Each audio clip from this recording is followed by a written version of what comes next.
जय हिंद साथियों, मैं आकाश स्वागत करता हूं आपका अपने परिवार एग्जाम प्रो में। तो आशा करता हूं आप सभी बच्चे अच्छे से अपने तैयारी कर रहे होंगे। तो जैसे कि आप सभी को पता है, एयरफोर्स का नोटिफिकेशन आउट हो चुका है और 11 जुलाई से आपके फॉर्म भरे जाने हैं बेटा एयरफोर्स के। तो वाई ग्रुप के लिए क्या आपका सिलेबस रहने वाला है, पूरा का पूरा एग्जाम पैटर्न क्या रहेगा नॉन साइंस ग्रुप के लिए, तो मैं उसके बारे में बात करने वाला हूँ। तो एक कंप्लीट वीडियो आप देखिएगा, आपका सिलेबस से रिलेटेड हर एक डाउट क्लियर हो जाएगा इस वीडियो में। चलिए, तो मैं बात करने वाला हूँ एग्जाम पैटर्न के बारे में। उससे पहले आपको बता दूं, ये जो फॉर्म आपके आए 02/2026 इंटेक के फॉर्म है और 11 जुलाई से 31 जुलाई तक इसका फॉर्म भरा जाएगा और 25 सितंबर से आपका एग्जाम स्टार्ट है, ध्यान रखिएगा। तो अगर मैं बात करता हूँ बेटा इसके एग्जाम पैटर्न की, तो एग्जाम पैटर्न आप ध्यान से देखना। इसमें ये दो सेक्शन होते हैं, एक तो आपका इंग्लिश का सेक्शन जिसके 20 क्वेश्चन आते हैं 20 मार्क्स के, और एक होता है रागा का सेक्शन जिसके 30 क्वेश्चन आते हैं 30 मार्क्स के। तो टोटल 50 क्वेश्चन 50 मार्क्स के पूछे जाते हैं और 45 मिनट का आपको टाइम दिया जाता है। और इसमें जो नेगेटिव मार्किंग होती है वो 0.25 की आपकी नेगेटिव मार्किंग होती है, ये चीज आप ध्यान में रखिएगा। अब मैं आपको डिटेल में बताने वाला हूं कि क्या सिलेबस आपको पढ़ना है, अगर आपको इसमें सिलेक्शन लेना है तो क्या सिलेबस आपको पढ़ना है। तो सबसे पहले मैं इंग्लिश की बात करूंगा। इंग्लिश में ध्यान से आप देखना, इंग्लिश को मैंने यहाँ पर डिवाइड कर दिया है अलग अलग पार्ट में। तो कॉम्प्रिहेंशन वाला जो पार्ट है वहां पर ध्यान से समझना।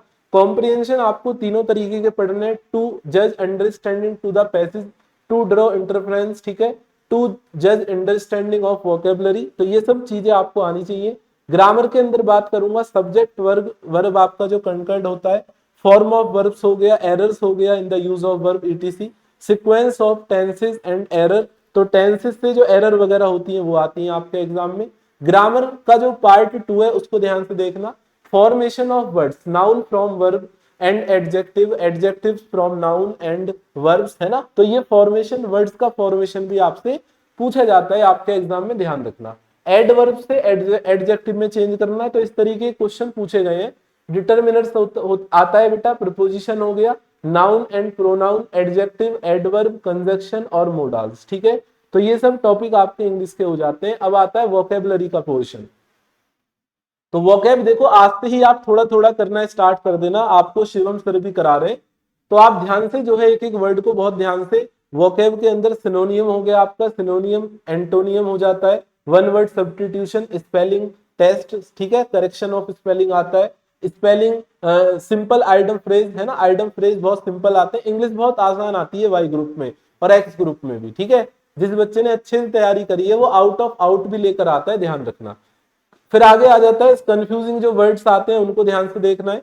फिर आगे आता है नरेशन, नरेशन के अंदर डायरेक्ट और इनडायरेक्ट आता है, ठीक है। कमांड्स एंड रिक्वेस्ट के ऊपर आता है, स्टेटमेंट वेरियस टेंस आ जाता है, question various form of questions और टेंसेस ईटीसी के ऊपर आपका पूछा जाता है बेटा, डायरेक्ट इनडायरेक्ट। फिर आता है एक्टिव पैसिव वॉइस, है ना, वॉइस से क्वेश्चन आते हैं, ठीक है। तो आपको एक्टिव से पैसिव में या पैसिव से एक्टिव में चेंज करने के लिए वो कहेगा, तो चेंज आपको करना होता है, ठीक है, कि changes required under each tense, other condition for transforming active into passive. तो प्रीपोजिशन, मोडल, ऑक्सिलरी, इंफिनिटिव और पार्टिसिपल, ठीक है। फिर आता है आपका जम्बल्ड सेंटेंस, ठीक है, आपको 4 सेंटेंस दे देगा, 3 सेंटेंस दे देगा, उनको जंबल आपको कराने के लिए कहेगा कि भैया इनको एक साथ अरेंज करो, ठीक है। चलिए, तो ये हो जाता है आपका कंप्लीट बेटा इंग्लिश का सिलेबस। उसके बाद में आता है आपका रीजनिंग का सिलेबस। अब रीजनिंग में भी देखो दो पार्ट है, एक वर्बल है एक नॉन वर्बल है। तो वर्बल के अंदर क्या आता है ध्यान से देखना, सीरीज कंप्लीकेशन, सीरीज कंप्लीशन, ठीक है, और डिस्टेंस डायरेक्शन सेंस टेस्ट हो गया, mathematical operation, number ranking, time sequence test, classification, ठीक है। ये सब टॉपिक आपको पढ़ाऊंगा मैं बैच के अंदर। Inserting the missing character, blood relation, coding decoding, ठीक है। इसके अलावा आप देखोगे क्लॉक हो गया, logical Venn diagram, tallest youngest relation, alphabet test, analogy, non verbal reasoning, logical sequence of words, sitting arrangements, ठीक है। आगे आता है फिर आपका, तो ये इतना हो जाता है आपका किसका सिलेबस हो जाता है बेटा, आपका रीजनिंग का सिलेबस। अब ये जो नॉन वर्बल वाला पार्ट है, इसमें देखो एक तो फिगर सीरीज आपकी पूछी जाती है ना, फिगर सीरीज बेटा आती है इसी के अंदर। एक आता है आपका मिरर इमेज। तो देखो जो आपके एग्जाम में ज्यादातर क्वेश्चन आते हैं वो फिगर सीरीज से आते हैं, नॉन वर्बल पार्ट से कम आपको 3 से 4 क्वेश्चन देखने के लिए मिलेंगे, और किसी किसी सेट में तो 5 से 6 क्वेश्चन भी थे। तो ये जो नॉन वर्बल वाला पार्ट है इसमें फिगर सीरीज बहुत इंपॉर्टेंट है। मिरर इमेज हो गया आपका, वाटर इमेज बेटा हो जाता है ना, और फिगर कंप्लीशन हो जाता है, ये सब टॉपिक आपको बता दिए मैंने। तो ये पूछे जाते हैं आपके नॉन वर्बल के अंदर। चलिए अब आ जाता है मैथमेटिक्स का पोर्शन। मैथमेटिक्स की बात करूंगा तो रेशियो एंड प्रोपोर्शन, औसत हो जाता है, LCM HCF, profit and loss, time speed distance, percentage प्रतिशत। आगे देखोगे simplification of number, fraction, area of triangle, square, rectangle, surface area, volume of cuboid, cylinder, cone and sphere. आगे आ जाता है प्रोबेबिलिटी और सिंपल ट्रिग्नोमेट्री। क्लियर है। आगे आ जाता है time and work, partnership, simple interest और कंपाउंड इंटरेस्ट। क्लियर है ना। तो ये सभी टॉपिक आपके किसके अंदर पूछे जाते हैं, मैथ्स के अंदर पूछे जाते हैं, ध्यान रखना। आगे आता है जिसमें तीसरा पोर्शन है वो आता है जनरल नॉलेज, करंट अफेयर का। तो इसमें देखो बहुत बेसिक जनरल नॉलेज आती है, ठीक है। स्टैटिक्स वगैरह आपको पढ़कर जानी है, जनरल साइंस आपको पढ़कर जानी है, सिविक्स जो इकोनॉमी हो जाती है, ठीक है, इकोनॉमी हो गया, ठीक है, सिविक्स हो गया, ज्योग्राफी हो गया, करंट इवेंट्स जो भी चल रहे हैं अभी, करंट अफेयर के कुछ क्वेश्चन आते हैं, हिस्ट्री में से कुछ क्वेश्चन आते हैं।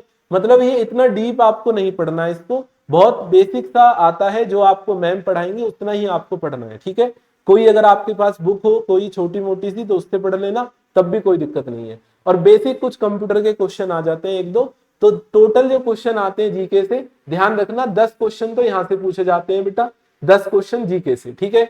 अगर मैं बात करूंगा मैथ की, तो मैथ से आपके 7 से 8 क्वेश्चन, 7 से 8 क्वेश्चन बेटा मैथ के पूछे जाते हैं, ध्यान रखना। बात करूंगा रीजनिंग की, तो यहां से आपके एग्जाम में 13 से 14 सवाल पूछे जाते हैं, ध्यान रखिएगा। एक आध सवाल आगे पीछे होता रहता है, तो उसको लिए आपको परेशान नहीं होना है। अब चलिए ये हो जाता है कंप्लीट सिलेबस आपका वाई ग्रुप का, ठीक है। और एक इसमें एडेप्टेबिलिटी टेस्ट भी होता है बेटा, टेस्ट 1 और टेस्ट 2। ये कुछ भी नहीं है, बहुत आसान है, फेज 2 में होगा। तो अभी फेज 1 को, जो स्टेज 1 की जो आप तैयारी कर रहे हो फेज 1 की, तो उसके लिए सिंपल जो अभी मैंने आपको सिलेबस बताया उसकी तैयारी करना। ये जो एडेप्टिबिलिटी टेस्ट है इसकी टेंशन मत लेना, ये बहुत आसान सा है, ठीक है। इसमें एक तरीके से रीजनिंग का पोर्शन होता है ये एक तरीके से, ठीक है ना। इसमें सिचुएशन दी जाएगी कि अगर आप इस सिचुएशन में हो तो क्या करोगे, इस तरीके की कंडीशन आपको दी जाती है, ठीक है। चलिए तो देखो ये कुछ हमारे रिजल्ट है पिछले इनटेक के 2022, 2023, 2024, ठीक है। तो ये कुछ इनटेक के रिजल्ट है। तो मैं आपको बता दूं, देखो जो बच्चे हमसे तैयारी करना चाहते हैं, देखो आप कहीं भी पढ़ लो, मैं मना नहीं करूंगा, लेकिन एक ऐसा कंटेंट जो आपको सिलेक्शन दिलाएगा बेटा, वो केवल आपको एग्जामपुर पर ही मिलेगा, ठीक है। एग्जामपुर पर मिलेगा, इस ब्रह्मोस बैच में मिलेगा, ठीक है ना। तो ये बैच आपका 30 जून से स्टार्ट हो रहा है, और ये बैच टिल एग्जाम तक आपके पास रहेगा, ध्यान रखिएगा। और इसकी जो प्राइस रखी है हमने, बहुत मिनिमम प्राइस इसका रखा है बेटा 199, ठीक है ना। इसमें डेली आपको लाइव क्लासेस एक्सपीरियंस फैकल्टी के द्वारा आपको पढ़ाया जाएगा, class notes, DPP, formula book, 500 plus our की क्लासेस, ऑन टाइम सिलेबस आपका कंप्लीट कराया जाएगा। जैसे आपका एग्जाम अगर 25 सितंबर से बोला है इन्होंने, तो कोशिश हम करेंगे कि क्या नाम है 10 सितंबर तक आपका पूरा सिलेबस कंप्लीट कराने की, ठीक है। पूरा सिलेबस 10 सितंबर तक कंप्लीट कराने की ध्यान रखना, ठीक है ना। तो बहुत टाइम है हमारे पास में, लगभग 80 दिन का हम टारगेट लेकर चलेंगे इस बैच में। और आप मेहनत अगर करोगे ना, मेहनत, इसके बाद में आपको प्रीवियस ईयर क्वेश्चन के साथ में रिवीजन, मॉक टेस्ट वगैरह सब कुछ कराया जाएगा बेटा, ध्यान रखना। तो अगर आप मेहनत करना जानते हो तो सिलेक्शन इस बार आपका बिल्कुल होगा बेटा। जो बच्चे नेवी में रह गए या स्टेज 2 की तैयारी कर रहे हैं नेवी की, उनको डर लग रहा है, तो ये बहुत अच्छा मौका है आपके पास में। आपको ज्यादा मेहनत भी करने की जरूरत नहीं होगी, आपका सिलेक्शन बहुत आसानी से हो सकता है, इसमें ध्यान रखना, ठीक है बेटा। तो कमेंट्स करके जरूर बताना कैसी लगी इंफॉर्मेशन, और किस चीज के ऊपर आप वीडियो मुझसे चाहते हो, कमेंट्स कर देना, मैं उसी के ऊपर एक वीडियो कर दूंगा आपके लिए, ठीक है। मिलेंगे आपसे अगले इवेंट में, जब तक आप सभी बच्चे अपना ध्यान रखना, ख्याल रखना। Bye bye, take care, love you all. जय हिंद, जय भारत, जय एग्जामपुर कर, विजय एग्जामपुर। चलिए बाय बाय।